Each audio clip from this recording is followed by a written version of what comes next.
আধুনিক ভারতের প্রথম অস্থায়ী সরকার গঠন করেছিলেন নেতাজি সুভাষচন্দ্র বসু 1943 সালের এই 21শে অক্টোবর।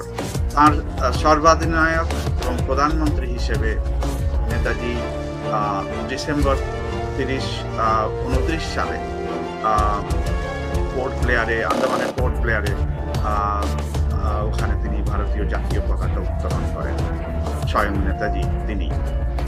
আবার এপ্রিল 14, 1944 সালে মণিপুরের ময়রাঙে জাতীয় পতাকা উত্তোলন করেন প্রথমবারের মতো মূল ভূমিতে। সেখানে আইএনএর সেনা সৈনিকরা করেছিলেন। 1946 সালে নৌ বিদ্রোহ সহ অনেক বিদ্রোহ ঘটে, বম্বে থেকে শুরু হয়ে সারা ভারতবর্ষে ছড়িয়ে পড়ে। ব্রিটিশ পুলিশ তার এগেনস্টে ওয়ারেন্ট ইস্যু করে, অ্যারেস্ট ওয়ারেন্ট, ফলে ওনাকে পালিয়ে যেতে বাধ্য করা হয়। উনি পালিয়ে প্রথমে চলে যান বার্মায়। বার্মা যাওয়ার একটা কারণ ছিল, ওনার জ্যাঠামশাই ডেপুটি পোস্টমাস্টার জেনারেল ছিলেন।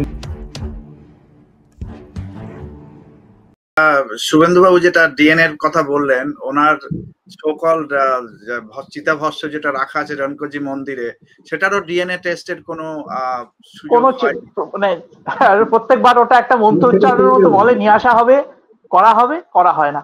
আরেকটা জিনিস তথ্য বলে রাখি নরেন্দ্রবাবুর সঙ্গে, ভুলে যাবো নইলে, যে ওনার প্লেন ক্র্যাশ সম্বন্ধে আমার বাবার কাছ থেকে কি শুনেছি, বা এই বইতেও আছে, কিভাবে বাবারা তখন রেড ফোর্টে আছেন, ট্রায়াল চলছে।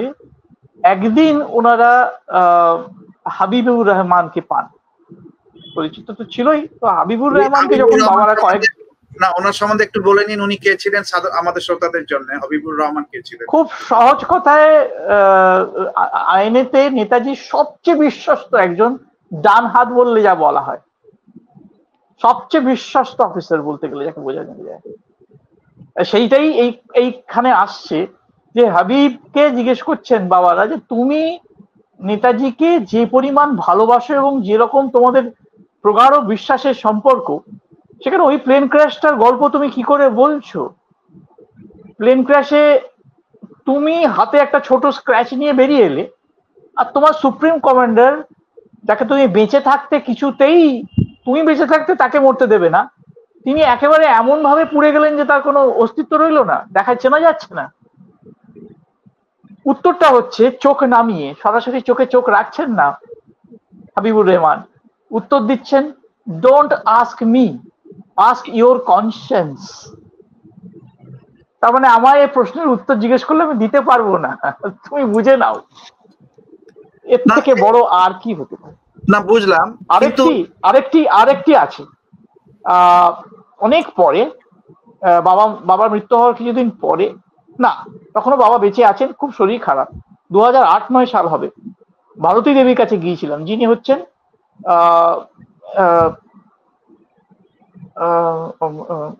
ওনার দাদার মেয়ে,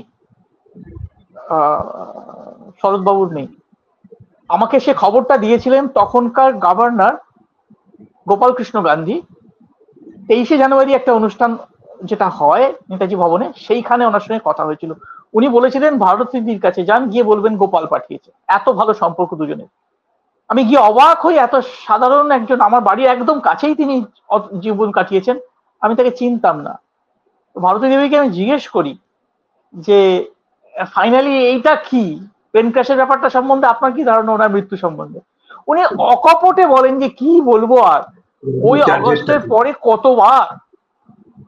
কতবার আমাদের বাড়িতে চিঠি এসছে কাকাবাবু, এবং সেগুলো বাবার চিঠিগুলো আমি খুলতাম।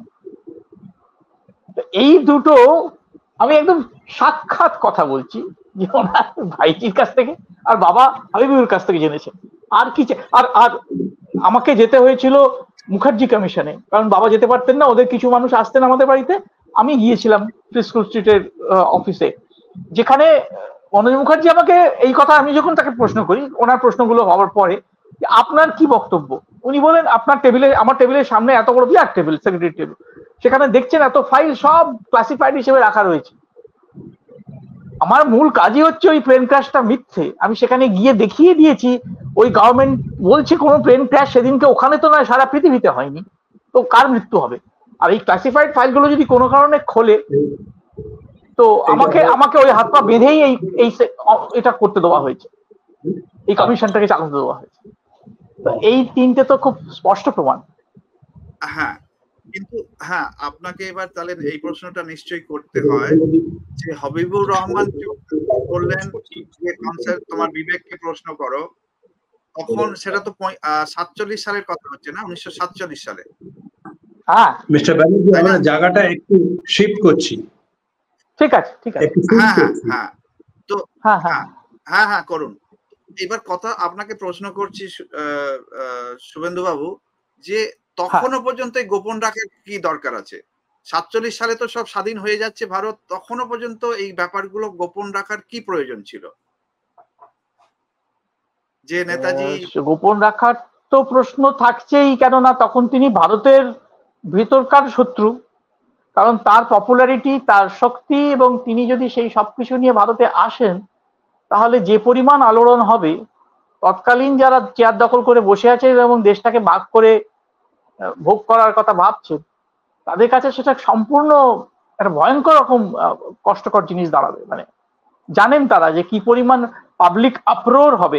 আপনি যে বলছিলেন এখনো পর্যন্ত একটা ভিডিও বম্বের আছে, আমি দেখেছি, যে সেখানে নেতাজির মূর্তি, মুখটা নেতাজির আর শরীরটা গণেশ, শ্রী গণেশের, হাতে চারটে হাত কাঁধে করে নিয়ে যাচ্ছে। তো বুঝতে পারছেন তাকে কি পর্যায়ে দেখছে। সেখানে কোনো পলিটিক্যাল পার্সনকে ওইভাবে দেখা হয় না, এবং উনি পলিটিক্যালি উনি ওই সময়তেই বাবাদেরকে বলেছিলেন যে আমি দেশ স্বাধীনতার পর আমি এই সমস্ত থেকে দূরে গিয়ে, সিমলা বলেছিলেন সম্ভবত, কোনো পাহাড়ি অঞ্চলে গিয়ে আমি থাকতে আরম্ভ করবো।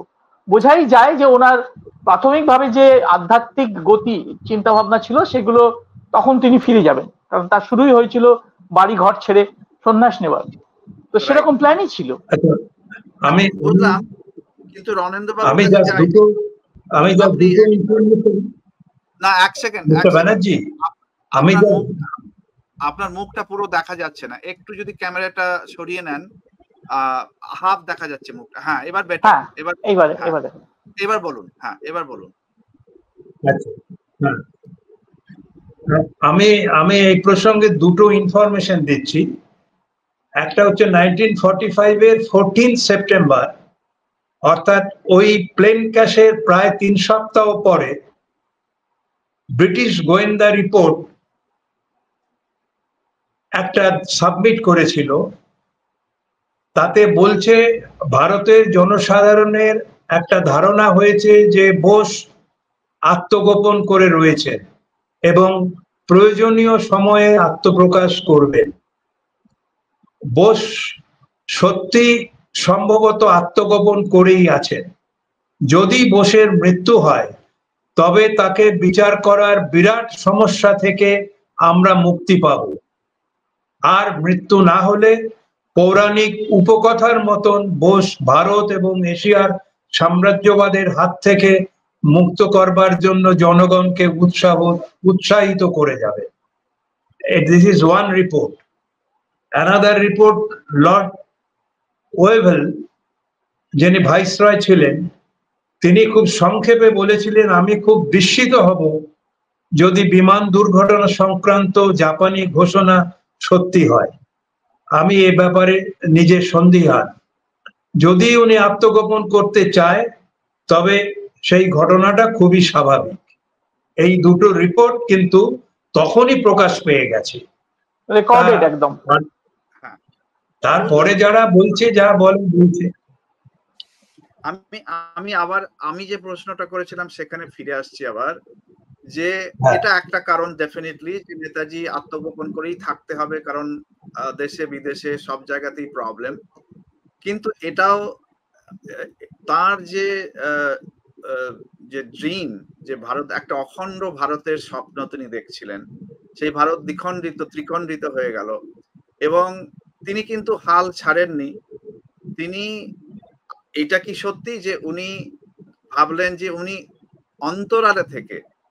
অন্তরালে থেকে ভারতবর্ষের বা পৃথিবীর বিভিন্ন কার্যকলাপের মধ্যে জড়িত হয়ে পৃথিবীর একটা যে যুদ্ধ পরবর্তীকালে যে স্থিতি, সেখানে একটা বড় কাজ উনি বেছে নিলেন, তার জন্য ওনাকে আত্মগোপন করে থাকাটা প্রয়োজন ছিল, সেটাও তো একটা কারণ ছিল। এ সম্বন্ধে কি বলবেন?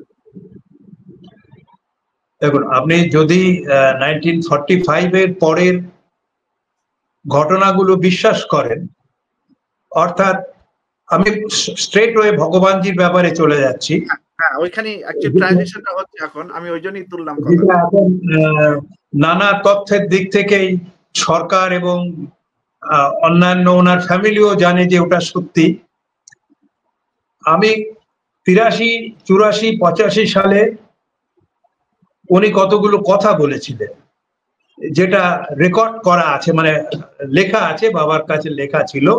আমি তার সেটা আগে কয়েকটা একটু থামাচ্ছি আপনাকে, সরি। হ্যাঁ বলুন। হ্যাঁ আপনি হ্যাঁ যারা নতুন শ্রোতা তারা হয়তো ভগবানজির সম্বন্ধে ততখানি অবগত নন, যাকে গুমনানি বাবা বা ভগবানজি ভাবে নানা নামে ডাকা হয়, যিনি উত্তরপ্রদেশের নৈমিষারণ্য থেকে ওই সমস্ত জায়গায় যিনি বসবাস করেছেন।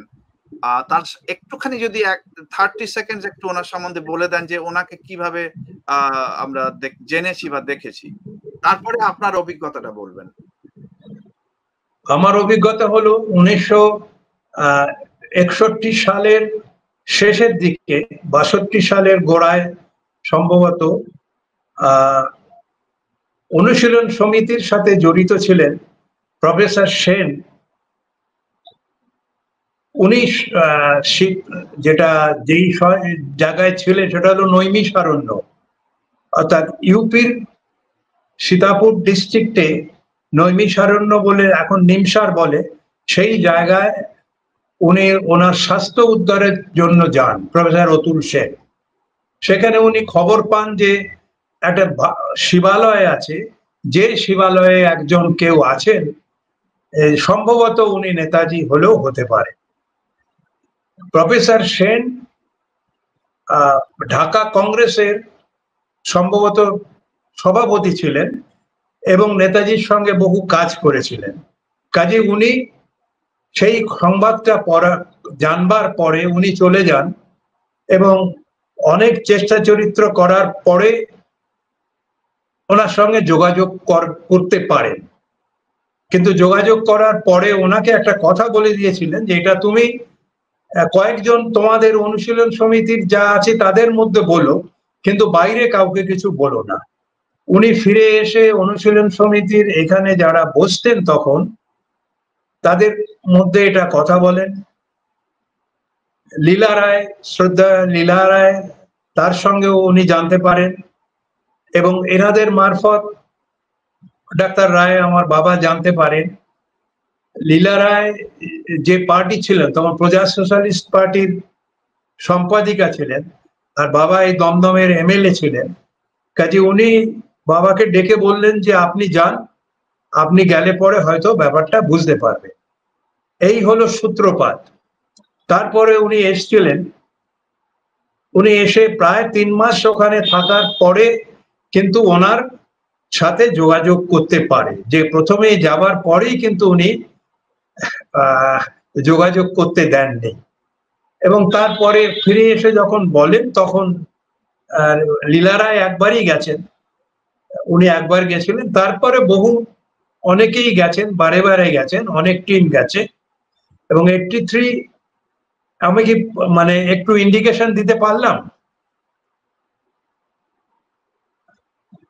হ্যাঁ, আপনি ইন্ডিকেশন পরিচয়টা ভালোই করালেন, এবং সেই সময় মানে মোটামুটি আমি যেটা একটা বাকি তথ্যগুলো জুড়ে বুঝতে পারি যে রাশিয়া থেকে উনি কোনো কারণে নেপালে এসে রাজপরিবারের সঙ্গে তাদের রাজপুরোহিত হিসেবে একটা পরিচয় নিয়ে থাকতে আরম্ভ করেন এবং ওই ভারতের উত্তর ভারতে নেমে আসা এবং ফিরে যাওয়া, যাতে ওনাকে কোনো কারণে চেঞ্জ করলে উনি চাট করে নেপাল দিয়ে অন্য দেশে চলে যেতে পারেন।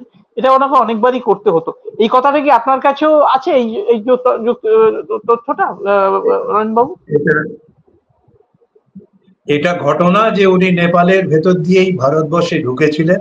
হ্যাঁ, সে প্রসঙ্গে উনি বলেছেন, আমি নেপালের রাজ পরিবারের রাজগুরু হিসেবে ওখানে থাকতাম।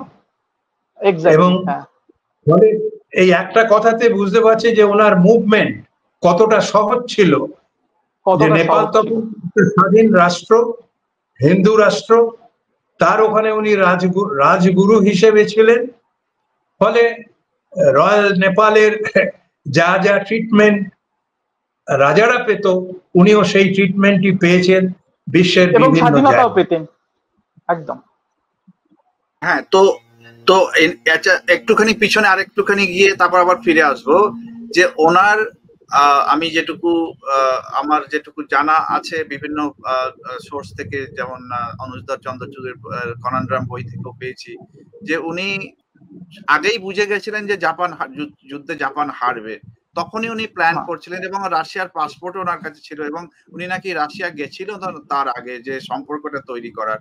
তো এইটা ওনার মাথায় কি ছিল যে আবার রাশিয়ায় গিয়ে উনি আর একটা সেনাবাহিনী তৈরি করে সেখান থেকে ভারতে আসবেন, এই তথ্যটা কি ঠিক, না উনি ভাবছিলেন না ভারতে গিয়ে কিছু করবো? এটা কোনটা আপনার মনে হয়? না না, দেখুন 1945-এ ওয়ার্ল্ড পাওয়ার পৃথিবীটাকে দুটো ভাগ করে নিল। একটা হলো সোভিয়েত অর্থাৎ সোশ্যালিস্ট ব্লক, কমিউনিস্ট ব্লক যাই আপনি বলুন, আরেকটা হয়ে গেল ব্রিটেন, আমেরিকা, এই এই গ্রুপটা মার্কিন। কাজে কোনো অবস্থাতেই ব্রিটিশ মার্কিনের দিকে ওনার পক্ষে যাওয়া সম্ভব ছিল না। উনি সে চেষ্টা তো উনি করবেন না। উনি আগের থেকেই পথ বেছে নিলেন যে আমাকে অন্য জায়গায় যেতে হবে। সোভিয়েত ওনাকে অ্যাকসেপ্ট করে নিয়েছিল, এবং সোভিয়েত শুধু শুধু তো অ্যাকসেপ্ট করেনি। সোভিয়েতের ওনার বুদ্ধি, ওনার কার্যক্ষমতা, কর্মদক্ষতা অনেক কিছু দিয়েই উনি স্ট্যালিনকে বুঝিয়ে দিয়েছিলেন যে আমাকে তোমারও দরকার আছে, তোমারও আমাকে দরকার আছে। এইটাই শুরু।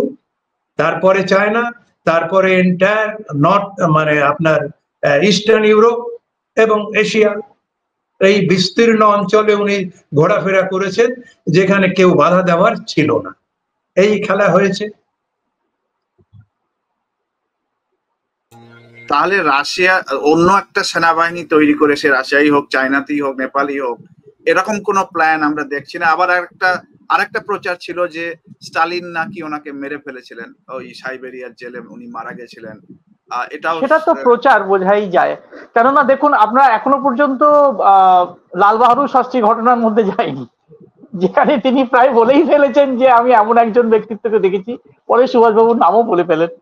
এবং একজন প্রধানমন্ত্রীকে জীবন দিতে হয়, সম্ভবত এই কারণে আমরা জানি না, কিন্তু প্রধানমন্ত্রীর জীবন দিতে হয় যার আজ অব্দি সমাধান হয়নি কেন। এবং নেহেরুর বোন বিজয়লক্ষ্মী পণ্ডিত একই ইঙ্গিত করেন, তাকে পাঠিয়ে দেওয়া হয় ইউনাইটেড নেশনে, কোনোদিন ভারতে ফিরতে পারেননি। এ দুজনেই কিন্তু একই কথা প্রায় বলে ফেলেছিলেন যে আমি ওখানে গিয়ে নাকি দেখেছি, এবং তারা এত উত্তেজিত হয়ে পড়েছিলেন যে প্রায় সেটা মানে প্রকাশ হয়ে যায়। এগুলোর বাইরে তো আছেই, রামকৃষ্ণ মিশনের ঘটনাগুলো তো আছেই, সেগুলো তো আমরা এখনো অনেক বড় হয়ে যাবে। আপনাদের প্রয়াসে এবং বিভিন্ন গবেষকদের প্রয়াসে ঘটনাগুলো তো সামনে আসছে, এখনো সরকারিভাবে এখনো এরা কোনো স্বীকৃতি নেই। মুখার্জি কমিশনের রিপোর্টও এখনো পর্যন্ত সরকারিভাবে গ্রহণ করা হয়নি, এবং তার সঙ্গে একটা অদ্ভুত ব্যাপার যে নেতাজির মৃত্যু দিবসও পালন করা হয় না সরকারের দ্বারা, যেটা সাধারণত হয় যে বিপ্লবী যারা নেতৃত্ব তাদের। তো এর একটা ধোঁয়াশা তো রয়েই গেছে। কিন্তু তাই নয়, 2010 সালের পরেও ওনাকে প্রত্যাবর্তন চুক্তির মধ্যে রাখা হয়েছে, এটা আপনিও জানেন বাবু। সে 2010 সাল পেরিয়ে গেছে, 21 সাল পেরিয়ে গেছে, এখনো পর্যন্ত উনি ফিরে এলে তাকে ইউনাইটেড নেশনের হাতে তুলে দিতে হবে, এই প্রত্যাবর্তন চুক্তি চলছে। এর মতো হাস্যকর অদ্ভুত জিনিস তাহলে তারা জানেন যে ওনার মৃত্যু কোথাও হয়নি। হ্যাঁ, এবং উনি যে যুদ্ধবন্দীর যে স্ট্যাটাস, সেই স্ট্যাটাসটা এখনো রয়ে গেছে, উনি যুদ্ধবন্দী ওদের পক্ষে, ওদের দিকে। এটা থেকে 1985 সালে ওনার মানে গুমনামি বাবার মৃত্যু সংক্রান্ত যে তথ্য, সেটাকেও এটা ডিফাই করে যে ওইটাও সরকারের কাছে বা যারা এই তথ্য রাখেন গুপ্তচর সংস্থাগুলো, তারা সেটাকেও বিশ্বাস করে না যে 85 সালে গুমনামি বাবা তথা নেতাজির মৃত্যু হয়েছে। তাহলে এই ট্রিটিটা চালিয়ে রাখছে কেন? রাইট, ওটাতে আমি পরে আসবো, ওটা দিয়ে আমরা শেষ করব শেষের দিকে। তার আগে একটু আমি রণেন্দ্র বাবুর কাছে আবার যাই যে আমি আমাদের প্রয়াত প্রধানমন্ত্রী অটল বিহারী বাজপেয়ীর নিজের মুখে শুনেছি উনি ভগবানজির সঙ্গে দেখা করেছিলেন। তো আমি যখন জিজ্ঞেস করেছিলাম উনি কি সত্যি করে নেতাজি, উনি চুপ ছিলেন, উনি উত্তর দেননি। কিন্তু আপনি আপনার বাবা তো ওনার সঙ্গে ইন্টারঅ্যাক্ট করেছেন, এই ব্যাপারটা একটু আপনি যদি আলোকপাত করেন রণেন্দ্র বাবু। আমি সংক্ষেপে 1983, 84, 85-এ 83-তে আমি আমার বাবার সঙ্গে ওখানে গিয়েছিলাম, রামভবন যেটা বলে সেখানে গিয়েছিলাম। তারপরে আমি আর যাইনি, কিন্তু বাবার সঙ্গে তো যোগাযোগ ছিল। ওই সময়কার উনি যা বলেছিলেন, যেগুলো রেকর্ড করা আছে হাতে, যদি একটু আমি বলি তাহলে বুঝতে পারবেন যে কতটা ঘটনাটা কতটা ইম্পর্টেন্ট। যেমন উনি বলছেন ওয়ার্ল্ড পাওয়ার এন্ড পলিটিক্স সম্বন্ধে ওনার বক্তব্য, আমাকে যারা একটা গণ্ডির মধ্যে রেখে দেয় এবং তাই ভাবে তাদের উপর আমার করুণা হয়, তারা আমাকে কিছুই বোঝে না। রাশিয়া খেলা করে Asia, Latin America, Africa, Europe, America, এই নিয়ে। চায়নাও ঠিক তাই চেষ্টা করছে। আবার এদের সাথে ম্যাচ করবার জন্য আমেরিকাও সেই একই খেলা করছে। সেই জন্য আজকে পৃথিবীর কোনো দেশের, সমগ্র পৃথিবীর অন্য কোনো দেশের কোনো মূল্য নেই। অন্য যারা মুখে যে যাই বলুক তার কোনো দাম নেই। আলটিমেটলি এই তিনটি দেশের খেলার মধ্যে যা দাঁড়াবে সেটাই হবে। This is number one. Number two, আপনি যদি আরেকটু আমায় সময় দেন, আমি মিডল ইস্ট সম্বন্ধে কি বলেছেন বলি। হ্যাঁ বলুন। এক সময় ছিল ব্রিটিশের একচ্ছত্র আধিপত্য মিডল ইস্টে, তারপর এলো আমেরিকা, রাশিয়া। রাশিয়া বহু চেষ্টা করে, প্রথমে আরব ইসরায়েল যে যুদ্ধ হয় 1948-49, প্যালেস্টাইন জিউদের বসাবার 100% এগেনস্টে ছিল ব্রিটিশ ও আমেরিকা, আর 100% ফেভারে ছিল রাশিয়া। সিকিউরিটি কাউন্সিলে রাশিয়া ফাইট করে, ব্রিটিশ এতে ভয়ানক আপত্তি করে, কিন্তু রাশিয়া জিউদের সাহায্য করতে থাকে। রাশিয়া জিউদের মাল্টাতে সাহায্য দেবে বলে জানায়। ফাইনালি রাশিয়ার পরামর্শে প্রায় 75,000 জিউ মাল্টায় গিয়ে হাজির হয়। ব্রিটিশ ওখানেও বাধা দেওয়ার চেষ্টা করে। ইউএনওতে রাশিয়া এমন অবস্থা তৈরি করলো যে ব্রিটিশ এবং আমেরিকা হার মানতে বাধ্য হয়।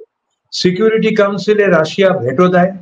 রাশিয়ার ভেটোতে ইউএনওতে জিউদের প্যালেস্টাইনের বসানো সাব্যস্ত করা হয়।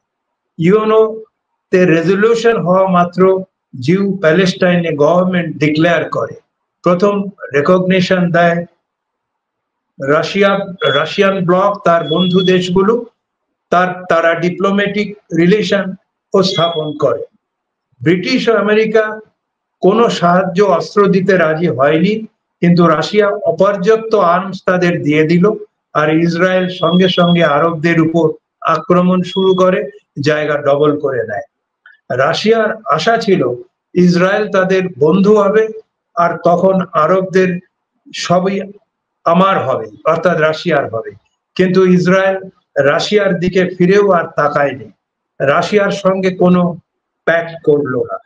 এর কারণ যেটা উনি ব্যাখ্যা করছেন, দেখুন, তুমি যদি কোনো জ্ঞানী বিচক্ষণ লোককে জিজ্ঞাসা করো তুমি খোলা জায়গা চাও না বদ্ধ জায়গা চাও, সে নিশ্চয়ই খোলা জায়গা চাইবে। রাশিয়া মানে বদ্ধ জায়গা। মানে এই যে অল্প অল্প কথায় উনি যা বলার বলে দিয়েছেন। ইসরায়েল ফুল 1 ইয়ার আমেরিকাকে চান্স দিল। আমেরিকা যে তুমি মিডল ইস্টের পলিসি ঠিক করে নাও, বুঝিয়ে দিল এটাই তোমাদের সুবর্ণ সুযোগ, যাতে রাশিয়া এখানে আসবার আগেই তুমি এখানে গেড়ে বসতে পারো, এটাই তোমার চান্স। কিন্তু আমেরিকা সব সময়ই গড়িমসি করে। এই গড়িমসির সুযোগ নিয়ে রাশিয়া হঠাৎ করে ঝাঁপিয়ে পড়লো, সব টাকা পয়সা সাহায্য দিয়ে ইজিপ্ট জর্ডনকে হাতে নিয়ে নেয়। সবকিছুর চালক হলো রাশিয়া, আর তার নাম হয়েছিল নাসের। এই সব হবার পরে আমেরিকা চোখ খুলে গেল, তখন বাধ্য হয়ে তারা ইসরায়েলকে সাহায্য করতে আরম্ভ করে।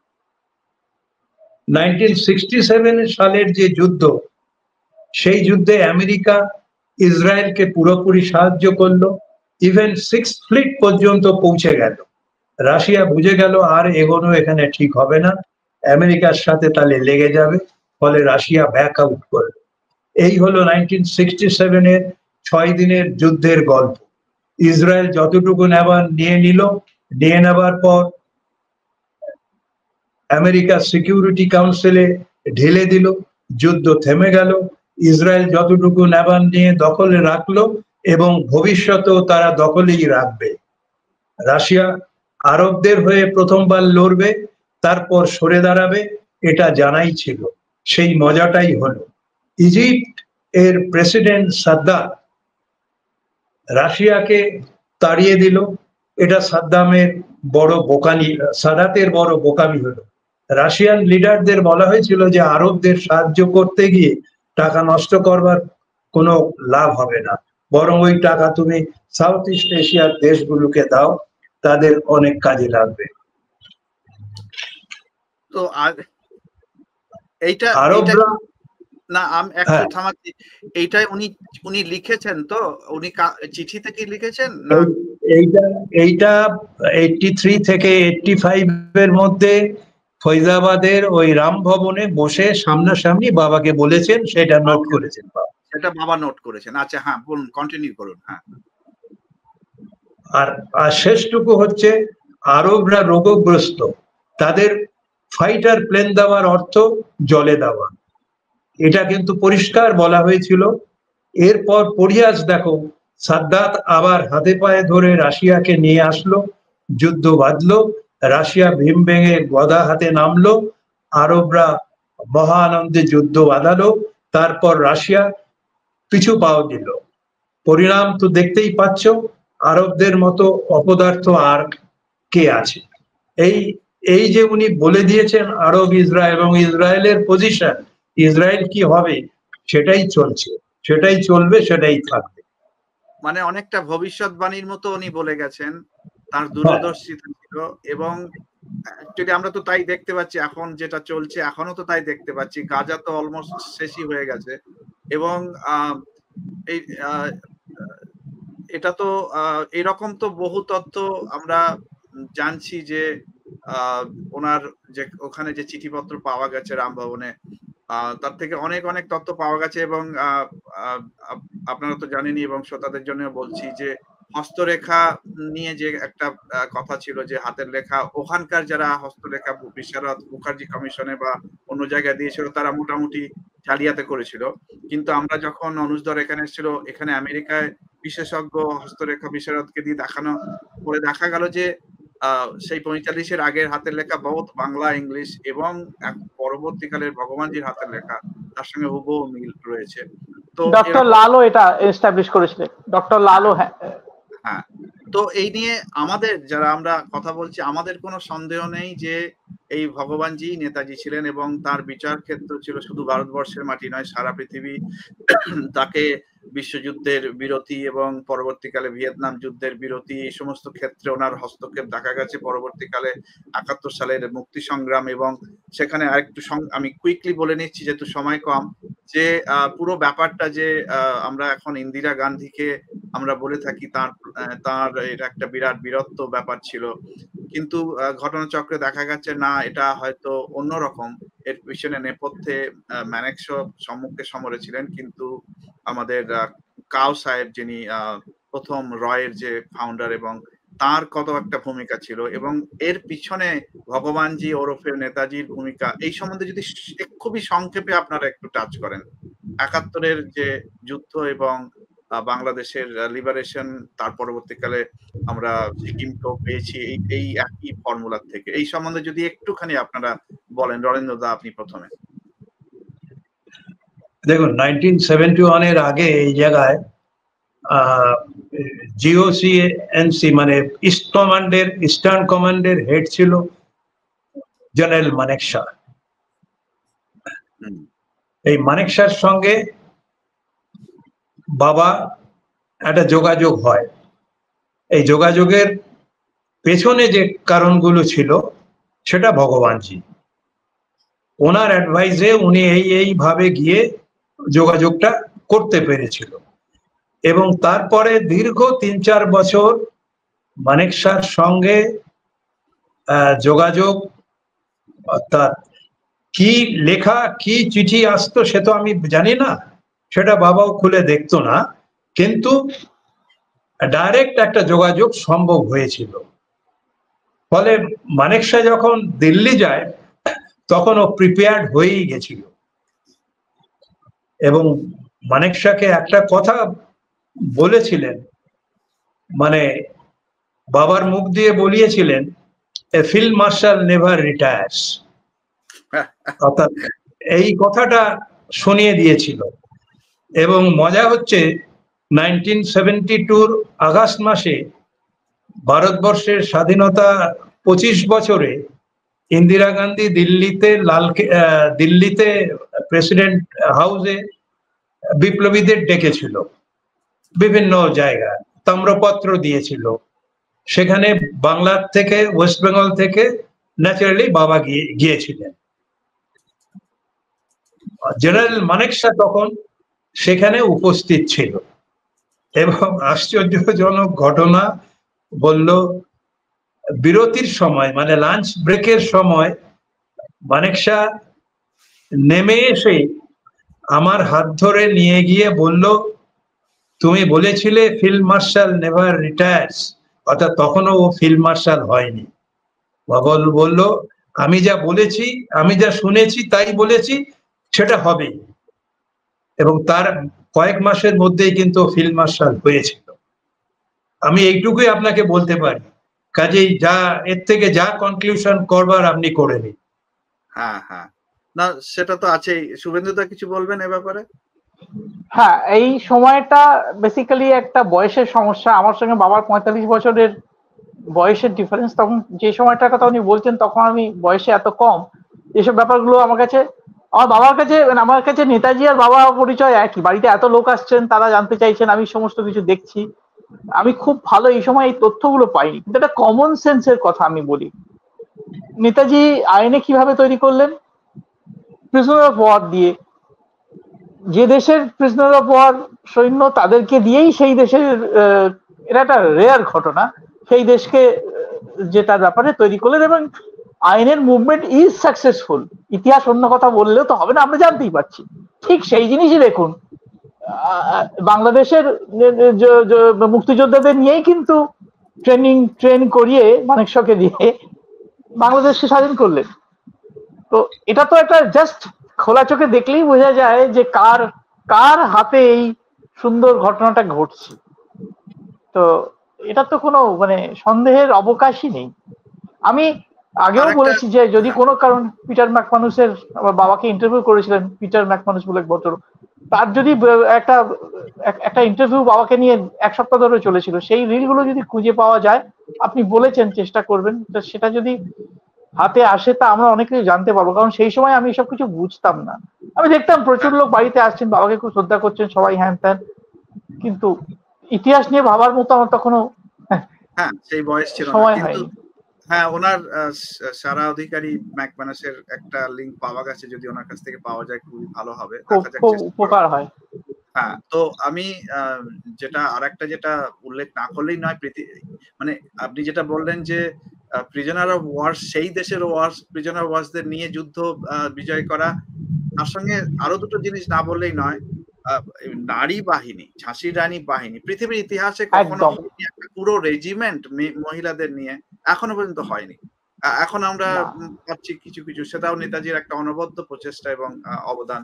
আরেকটা যেটা সব থেকে বড়, যেটা উল্লেখযোগ্য, যে এই যে বাংলাদেশ 71-এর যে লিবারেশন ওয়ারটা মাত্র 13 দিনে হয়েছিল। পৃথিবীর ইতিহাসে এমন কোন যুদ্ধ আর নিদর্শন নেই যেটা এত সংক্ষিপ্ত সময়ে একটা এত বড় জয় নিয়ে, এত ওয়েল প্ল্যান্ড, এত সুন্দর করে প্ল্যান করে। হ্যাঁ, তো এর পিছনে নিশ্চয়ই আমরা জানি, আন্দাজি করতে পারি কতখানি পরিকল্পনা কয়েক বছর ধরে হয়েছে।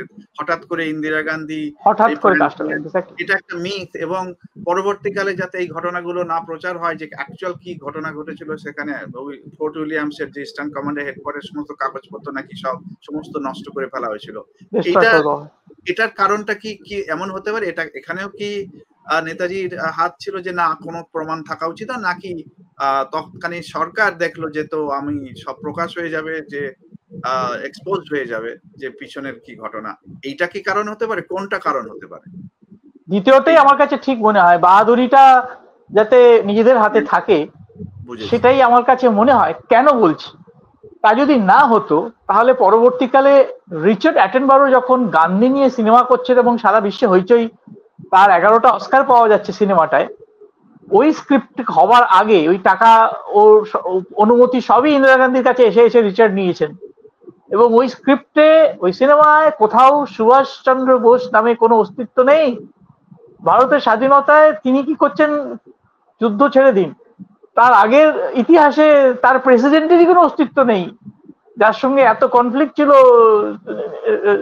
গান্ধীর এবং এত ভালোবাসাও ছিল গান্ধীর।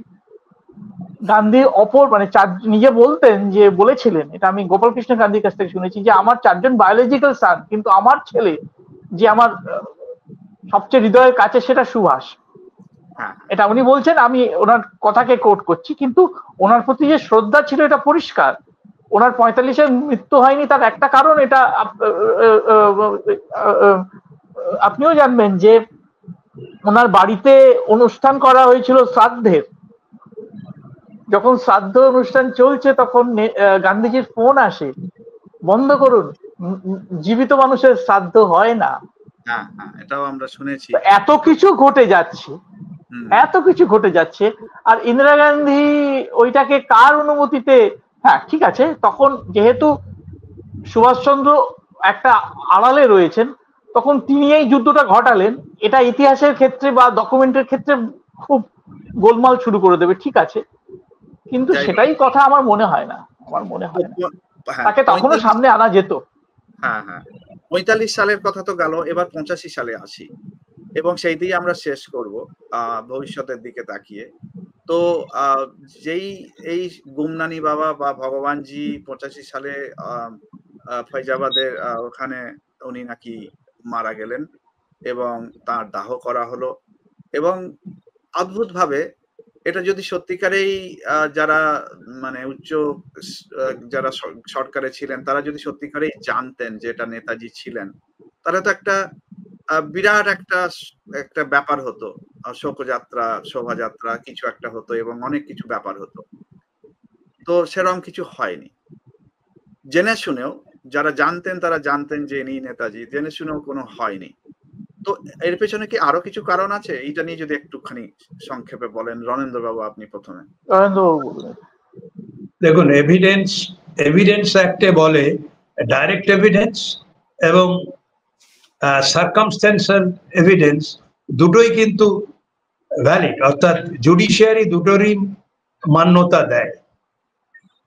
আমাদের কোন সরকার কি চেষ্টা করেছে ওখানে যে এভিডেন্স গুলো পাওয়া গেছে, যে তথ্য পাওয়া গেছিল, এখনো পর্যন্ত যে সমস্ত জিনিস ওরা নষ্ট করতে পারেনি আছে, ছবি, ব্যবহৃত জিনিস, হ্যাঁ, নানা রকম ডকুমেন্ট, সেগুলোকে যথাযথ মর্যাদা দিয়ে ঠিক জায়গায় রেখে সেটা গবেষকদের হাতে দেওয়া, যাতে তারা গবেষণা করতে পারে, অথবা প্রপার এনকোয়ারি করা, এই একটা চেষ্টা কি করেছে?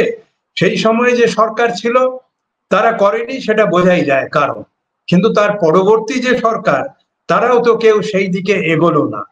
কাজেই আর অর্থাৎ কেউ এটা চায় না যে জিনিসগুলো লাইমলাইটে আসুক, এটাই হচ্ছে ব্যাপার। তার কারণটা কি হতে পারে? এটার কারণ কি হতে পারে? কারণ এই সরকার আসার পর নেতাজির পূর্ণাবর মূর্তি দিল্লিতে একটা প্রধান জায়গায় বসানো হলো, কিছু ফাইল রিলিজ করা হলো, আর কি কারণ থাকতে পারে? রাজনৈতিক? ওই যে ব্রিটিশ গোয়েন্দা রিপোর্ট যেটা 1945 এর সেপ্টেম্বরে দিয়েছিল, যে যদি জীবিত অবস্থায় পাই তাহলে তার বিচার করার ক্ষমতা আমাদের আছে কিনা সেটা বুঝতে হবে, বুঝলেন? তাহলে এই গভর্নমেন্ট যেটা এত বছর ধরে চেপে রেখেছে, সেটা জনসাধারণের কাছে তার উত্তর কি দেবে? উত্তর কিছু নেই, তার থেকে যেটা চুপচাপ হয়ে যাচ্ছে তাই ভালো। এই this is the reason. I see. এবার ফাইনাল জায়গায় যাচ্ছি, যেটা অনেকেই মনে করেন যে ওই 85 সালের যেদিনে সকল ভগবানজির মৃত্যু হয়েছিল সেটা ঠিক ছিল না। উনি আবার মহানিষ্ক্রমণে আবার চলে গেছিলেন। যেমন একটা কথা বলা হয়, প্রত্যেক 40 বছর অন্তর নাকি ওনার জীবনে একটা নিষ্ক্রমণের ঘটনা ঘটে। তো 85 সাল উনি নাকি সেই গুপ্তার ঘাট দিয়ে উনি নাকি হারিয়ে গেছিলেন। ওনার মৃত্যু ওই যে শরীরটা দেখানো হয়েছিল, সেই শরীরটা অ্যাকচুয়ালি ওনার ওই ভগবানজির ছিল না, অন্য কারোর হয়তো নিয়ে আসা হয়েছিল হসপিটাল থেকে। তো ডেথ সার্টিফিকেটও ছিল না, ওনার কোনো ছবিও ছিল না, কেউ দেখেছে বলে, মুখ দেখেছে বলে বলে উনি। তো কি আপনাদের কি মনে হচ্ছে? উনি, অনেকে বলেন উনি জ্ঞানগঞ্জে আছেন, উনি আবার ফিরে আসবেন।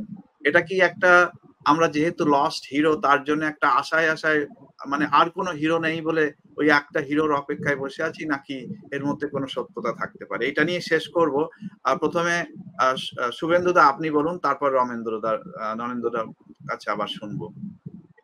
আচ্ছা, আমার আগে একবার উল্লেখ করা কথাটাই আমি রিপিট করি। যদি উনি 85 সালে চলেই গেলেন, মৃত্যু যদি হয়েই গেল, এবং ততক্ষণে উনি সেই কিংবদন্তি হয়ে গেছেন যাকে আর হ্যান্ডেল করা আজও যাচ্ছে না, কারণ সবাই তাকে, তাহলে সেইটাকে প্রকাশ করার না করার তো কোনো কারণ দেখছি না।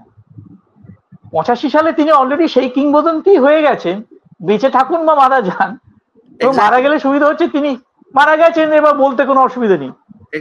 তাহলে কেন লুকোনো হচ্ছে? এবং সমর গুহর সঙ্গে পরে দেখেছি বাবার অনেক যোগাযোগ হতো, সমর গুহ রেগুলার যেতেন সেখানে, এরা কিছু জানতেন, যেটা সত্যি আমার কাছে কোনো রেকর্ড নেই, কিন্তু বাবার কাছে শুনেছি বাবার সঙ্গে সমর গুহর যোগাযোগ ছিল। এবারে ওই যে 85 সালের পরে যারা ওর সঙ্গে ছিলেন, এটাও তথ্য না জানা যায়, তারা খুব তাড়াহুড়ো করে, তাকে যারা ঘিরে থাকতেন ওনার আইনের সঙ্গী সাথীরা, তারাও খুব তাড়াতাড়ি অনেক জিনিসপত্র ফেলে রেখেই চলে যান। এই তাড়াহুড়োরই বা কারণ কি থাকতে পারে যদি তিনি গত হয়ে থাকেন? যিনি চলে গেলেন তখন তো আর বলতে কোনো আপত্তি নেই বা সামনে আনতে কোনো আপত্তি নেই, এটাই একটা স্পষ্ট প্রমাণ। দুই হচ্ছে, ওনার আধ্যাত্মিক জীবনের ঘটনাগুলো এখনো আমরা কিছুই আলোচনা করিনি, যেখানে জ্ঞানগঞ্জের প্রশ্নটা প্রচন্ড বিতর্কিত হয়, ঠিক কথা, কিন্তু জ্ঞানগঞ্জ সম্বন্ধে বিতর্ক কিছু নেই।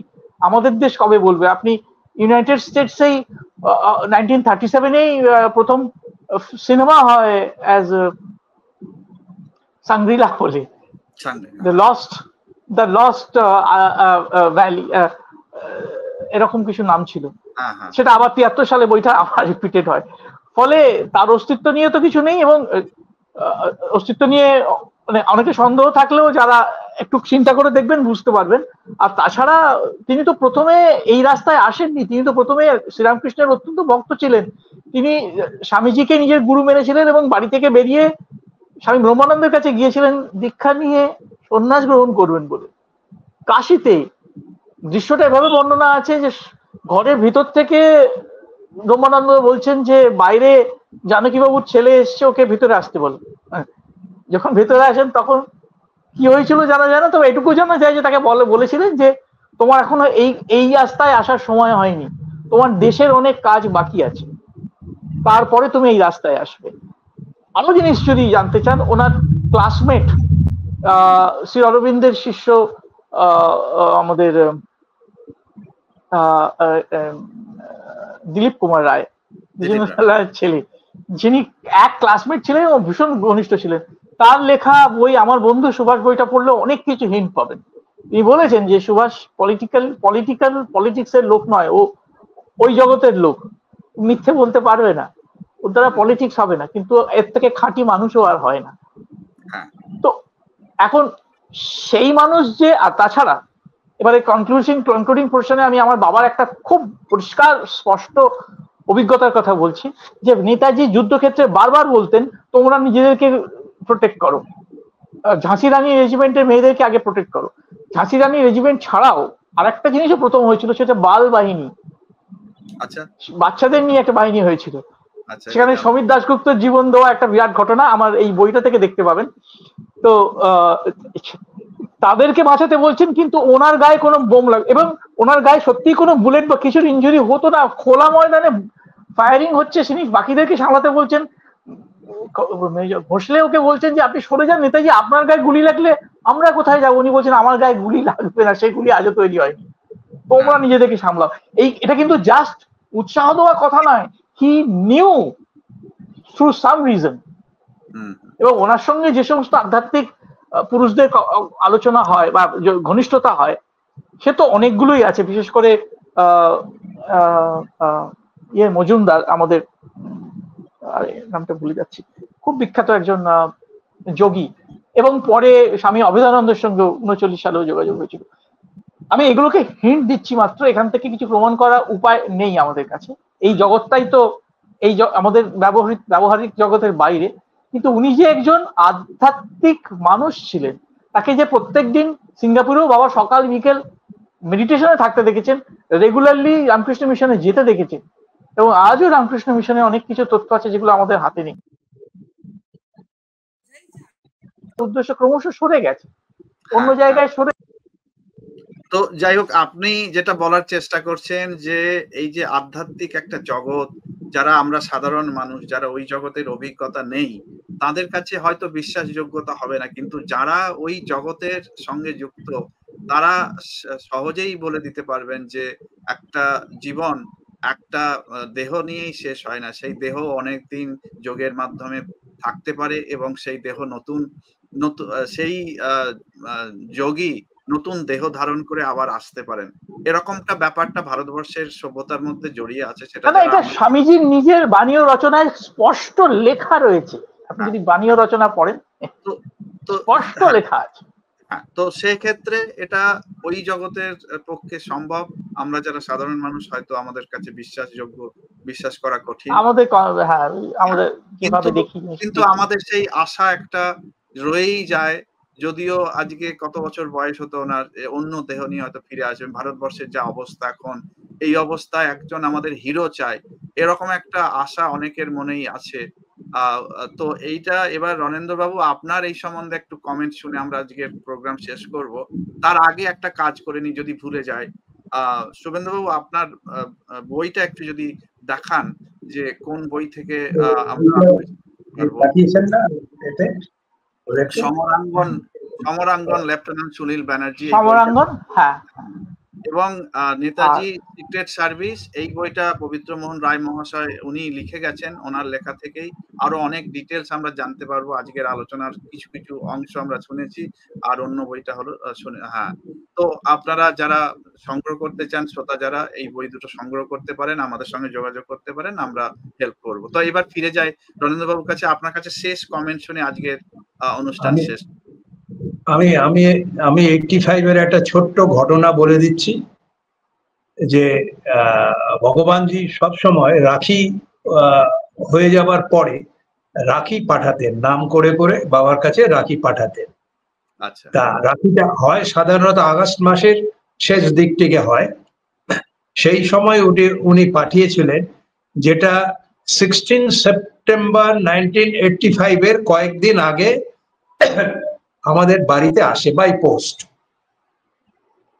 সেইবার রাখির সাথে একটা ছোট্ট স্লিপ ছিল, যাতে লিখেছিলেন, do not communicate at this address in future anymore. Clear?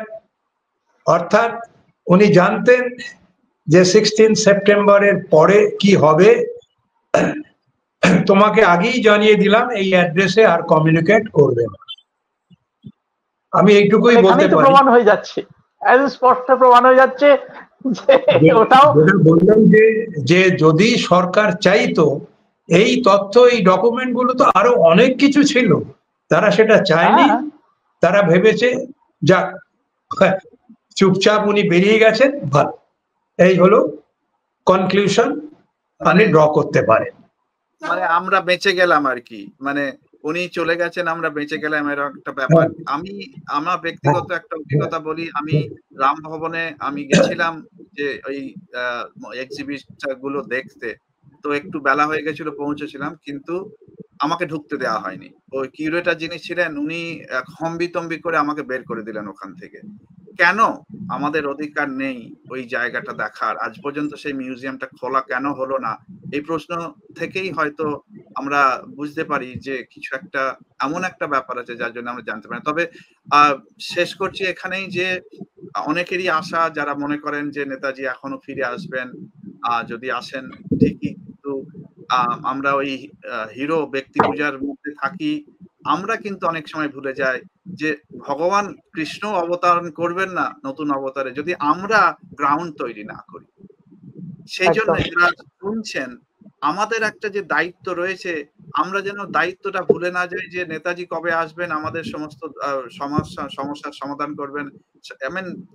আজকের যে ভারতবর্ষের অবস্থা এবং বিশেষ করে বাংলায় যে দুরবস্থা চলছে, আমার মনে হয় যদি মানুষ সচেতন না হয়, নেতাজি এসেই বা কি করবেন যদি আসতেই পারেন। তো আমরা আশায় আশায় থাকি, ঈশ্বরের আমরা বিশ্বাসী এবং ঈশ্বরের কি ইচ্ছা আমরা জানি না। তো এইভাবেই আজকের অনুষ্ঠান শেষ করা হোক। আপনাদের দুজনকে অজস্র ধন্যবাদ আমাদের এতখানি সময় দেওয়ার জন্য। শুভেন্দু বাবু এবং রণেন্দ্র বাবু, আপনি যদি লাস্ট কমেন্ট করেন একটা, তাহলে আমরা সেইটা দিয়ে শেষ করবো। রণেন্দ্র বাবু। না, আমি লাস্ট কমেন্ট তো বলেই দিলাম যে আমাদের কাছে যে ডকুমেন্টটা এসছিল ছোট্ট লেখা, তার থেকে তো পরিষ্কার ছিল যে ঘটনা 16 তারিখে শুনবে সেটা বিশ্বাস করো না। আমরা সেটাই বিশ্বাস করেছি এবং সেটাই সত্যি। সেটা সরকারও জানতো, জেনেছে, তারা আর ওটা নিয়ে এগোয়নি। শুধু তাই না, রামভবনে যে ডকুমেন্ট গুলো পেয়েছে, আপনি বললেন আপনাকে ঢুকতে দেওয়া হয়নি। আজকে রামভবনে যে ডকুমেন্ট গুলো আছে সেটা তারা চেষ্টা করছে যাতে নষ্ট হয়ে যায়। এই তো, এটাকে তো প্রিজার্ভ করা, ওটা পেলেই তো অনেক কিছু বেরিয়ে যাবে, অনেক ইতিহাস বেরিয়ে যাবে ওখান থেকে, যেটা উনি নিজে হাতে লিখে সাজিয়ে রেখে গেছে। আরো মজা দেখুন, সেন্ট্রাল গভর্নমেন্ট রেড ফোর্টের ভিতরে নেতাজিকে নিয়ে একটা এক্সিবিশন খুলে রেখেছে পার্মানেন্ট। দেখেছি আমি। সেখানে তো ওইগুলোকে আনা দরকার, না কিচ্ছু নেই, সেগুলো সেখানে যাচ্ছে না। তার মানে এর রঙই যেদিকেই হোক, এটাই হচ্ছে ভবিতব্য যে কোনো একটা কারণে এরা কিছুতেই ওইদিকে এগোতে চায় না। তবে এটা 100% শিওর, নেতাজি একটা নাম বটে, একটা শক্তিও বটে। এ ভারত যে এখন একটা ভেঙে পড়া, একটা সিভিল ওয়ারের দিকে এগোচ্ছে, সেটা থেকে ওই নামটাই তার একমাত্র উদ্ধার। বুঝেছি। রণেন্দ্র বাবু আরেকবার বলুন, আপনার কথাটা শোনা গেল না, আরেকবার বলুন। বললাম, বাংলা আবারকে আমার দিক থেকে ধন্যবাদ যে আপনি একটা উদ্যোগ নিয়ে এই জিনিসগুলোকে অন্ততপক্ষে একটু আলোচনার মধ্যে আনতে চাইছেন, তথ্যগুলো যারা ইন্টারেস্টেড তাদেরকে জানাতে চাইছেন। এর জন্য আপনাকে যথেষ্ট ধন্যবাদ। নমস্কার। আমার তরফ থেকে বাংলা আমাকে ভীষণভাবে ধন্যবাদ জানাই, এবং যা কিছু আজকে আলোচনা হলো, আমার বিশ্বাস এই খোলাভাবে এখনো অব্দি এই তথ্য এত খোলাভাবে আসেনি। নরেন্দ্রবাবুর কাছ থেকে যে শেষ কথাটা যেটা শুনলাম, এত স্পষ্ট জিনিস কোথাও শোনা যায়। অনেক অনেক ধন্যবাদ। নমস্কার।